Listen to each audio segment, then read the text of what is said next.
I'm wondering what kind of life lessons we'll learn with the likes of Teeny Tiny Tony.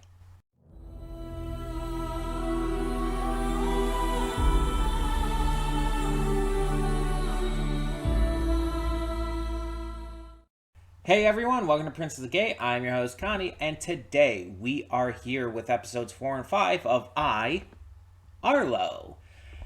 So we are having a good time with this. At least I am. I don't know about you all, but I'm having a good time with this. Um, yeah, so far it seems very simple. Our characters are getting up to some shenanigans and everything, and one or more of the characters are going to have to deal with some kind of issue, some kind of not necessarily a personal thing, but something that they can't get over on their own, and their friends are going to have to help them learn to fight it, to get past it, whatever the issue might be. Whether it's a problem with concentration or something else. And I don't know if the series is going to stay this formulaic, but I kind of like this formula. You know? It's a good formula that it teaches lessons for all the kids watching. It's entertaining. And, it has good music as well. It's fun. It's enjoyable. And the characters are charming as fuck. What more can you ask for? I mean, that's a winning combination to me. So, yeah. If we are going to continue this type of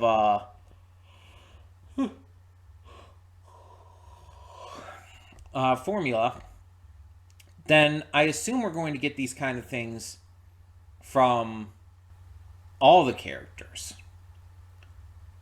And I'm just wondering, what all of them are going to kind of struggle with here. If it's going to be something that makes sense specifically for them, or if it's something that's something everyone kind of struggles with to a degree. I'm just curious as to exactly how far they're going to go with that. And if they do end up breaking away from that formula at a certain point, what are they going to switch to? Are we going to have some kind of ongoing narrative? There's a lot of different things that can be done with the concepts we've already got in place. So it's a matter now of just seeing what they do with it. And considering this has 19 episodes or so, I think they have a lot of room to figure that out. I feel like by the end of the season, if this is only just going to be a one season thing permanently, I know it is for now, but I don't know if they're planning to do a second season or not. But if this is just meant as a single season show, a single season follow-up to the main series, I hope that they do have some kind of bigger story by the end. Just even if it's just for the last few episodes, just something that everybody has to work together to get through, maybe even using lessons that they've learned throughout the season. That would be a good way to close it off, I feel. But we will see. We will see. I don't really know what else to expect from this other than just the stuff we've already seen and gotten. So, excuse me again. Sorry for all the yawning. I guess we're just going to get into this and hope for the best, see what these 2 episodes give to us this time. So, yeah, let's do so. Cutting in here real quick to remind you of all the awesome content we have on the channel. Between Monday and Friday, we have a plethora of awesome series reactions with 2 on Wednesday. We also have movie reactions every Saturday and Sunday. I do pre-record them during the week, but I upload them on the weekend. And don't forget all the gaming content we have both on this channel and the Secondary Princess of Gaming channel. We have Horizon Forbidden West every other day and Baldur's Gate 3 every single day on this channel, while we also have Nier Automata every Saturday on the other. And don't forget to click the link down in the description below to get to today's reaction. I redirected just due to copyright reasons. And finally, don't forget to subscribe to the channel and like the video if you want to see more awesome content such as this. Thank you so much for tuning in. Let's get on to the reaction. And we are back, and we'll begin with spoilers in 3, 2, 1, now. So yeah, 2 more episodes with really good lessons, as honestly expected, but also a mystery or two being set up. Um, and just some random gags as well that I don't know if are a mystery or not. It's hard to say. Um, but let's get a couple simple things out of the way first. I want to know more about this pumpkin-headed kid. Like, what is their entire deal? Are they going to be important at some point? Or are they just a recurring background character? Because they keep appearing in these episodes, but they don't have a name, they don't have an identity. We know nothing about them. I also want to bring up that cult that seemed to be worshipping Arlo. What the fuck was that? You can't just show that and not expect us to like question it. What the fuck was that? Like, that's gotta. I'm not sure if it's going to like go anywhere. I'm not sure if it's gonna be like this recurring plot line at all. But it's gotta be, right. You can't just let that be a one-off gag. You can't do that to me. To me specifically, you can't do that to me. That was too what the fuck to just be a one-off gag. But the important thing that we learned in both of these episodes is that Alia is a drug addict. She has a problem. We need to hold a meeting for her. Um, maybe confront her about this. Get her to understand that she has a problem. Because my God, girl, you always have catnip on you. Apparently, that you are claiming is oregano from Tony's. You plant a bunch more in this community garden and lose your absolute shit to it, becoming like high as fuck constantly. It's like this girl has a problem. And I kind of dig that this show is doing that, because to a kid it's going to be like, haha, catnip, funny. But adults are going to understand that that's basically drugs for cats. And that this is basically a drug joke. Um, it's really fun when a show that is targeted mostly to a child demographic does more adult jokes like this, because it's like it gives everyone watching, even the parents who watch with their kids, something to look forward to, something to laugh at, something to find fun. And that's what I like to see in a lot of these shows marketed to kids, even if they're very mature just in general on a like wider scale. I like seeing like those specific kinds of adult jokes. Um, Now let's talk about each of the episodes individually and the lessons they kind of taught. So we have this first episode here. Shedding season, or whatever the fuck it's called. Um the shedding, maybe something like that. When I saw the title at the beginning of the episode, I'm thinking like, oh, is Alia gonna be shedding? Because cats shed, dogs shed too. It's like normal.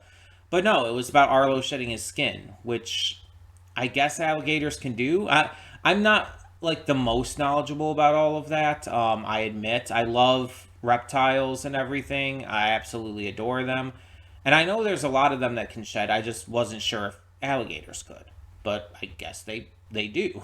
So that answers that. Um. So yeah, the entire premise of the episode is that Arlo sheds his skin. It's that time of year, and he is wanting to send it back home to his mother because she nails these to the wall as a symbol of Arlo's continued growth and aging. Sort of like how people would like have those marks on the wall, like they would measure the height of the kids and every mark up would be like a different year and stuff like that, showing how the kids would grow and all. You know, that kind of thing. It's kind of like that, just, more gross. um, I'm sorry, it's gross. It is. But the point is that Arlo starts to get self conscious after Alia mistakes his shed skin for a ghost and calls it horrifying and gross and stuff like that. He starts to get self conscious, even though prior he was very proud of his shed skin. And it begins this whole journey of him trying to get the skin back after it flies away, gets caught on a giant mob seagull, whatever the heck was going on there. And eventually he has to come clean and stop pretending it's a ghost and tell everyone what's actually going on. And once he does, they're all fine with it. They're not afraid anymore, and they're like, "No, this is natural to you. We're not going to hate on that." It's like it was only gross because we didn't know what it was. The mystery of it made it scary more than the actual like reality. And with Arlo's just overall self-consciousness and issues with that, the episode teaches a lesson about, like, in some ways, I guess in this way, literally, being confident in your own skin and not being ashamed of who you are and the things that make you weird, the things that make you unique. Obviously, this is showcasing it in a very extreme, I guess you could say, way. Showcasing like a something that's not normally real for people. um, but the idea is still there. There are people who are self conscious over their skin for sure. There are people who are self conscious for a lot of reasons. Speaking from experience, I'm self conscious because of my appearance, because of the way I look, because of my body. Um, I'm a trans woman who has not had any kind of surgeries or HRT or anything. And so it's like I'm very self-conscious about my body. And yeah, it's just it sometimes gets me down. But I also do understand that my body is part of who I am, and that I should, you know, be proud of who I am. It's just sometimes hard, and that's fair. That's valid. Everyone has something about themselves that they don't like, that they're not a fan of. It can be internal, it can be external, it can be anything. But you just have to learn to love yourself even through it, even through the things that you don't like. You be true to yourself, be open and honest, and have confidence that you're the best you could ever be. Like, don't let anyone, especially yourself, get you down.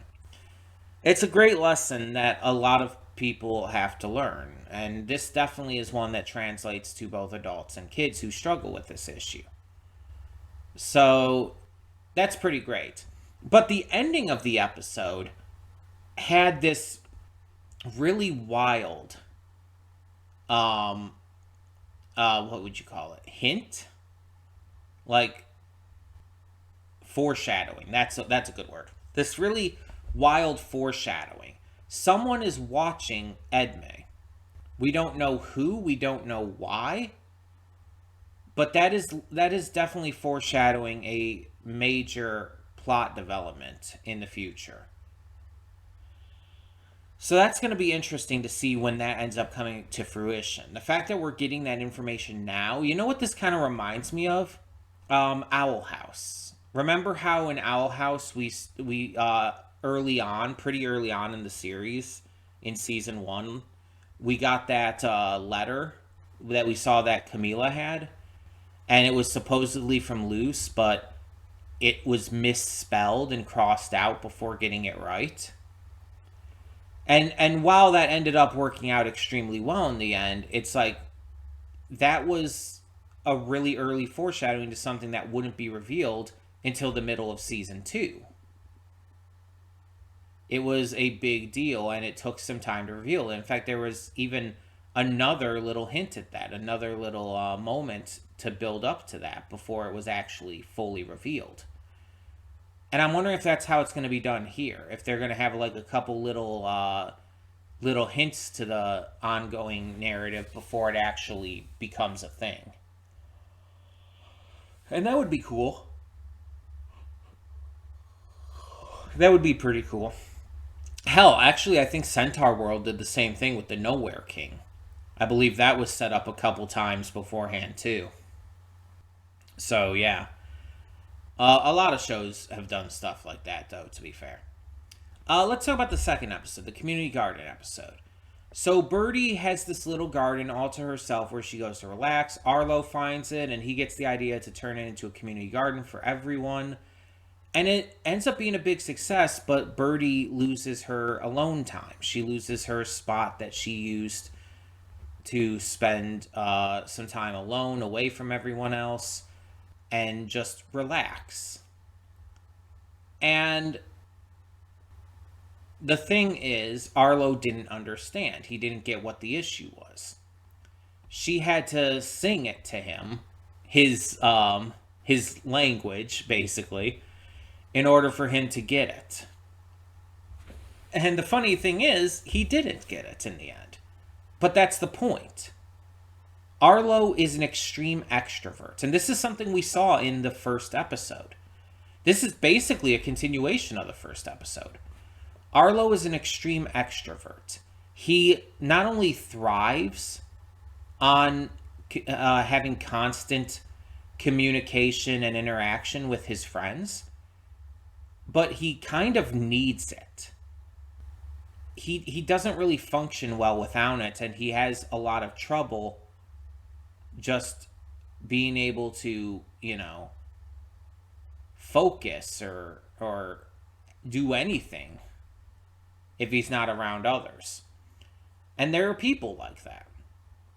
While Birdie, meanwhile, is literally the opposite.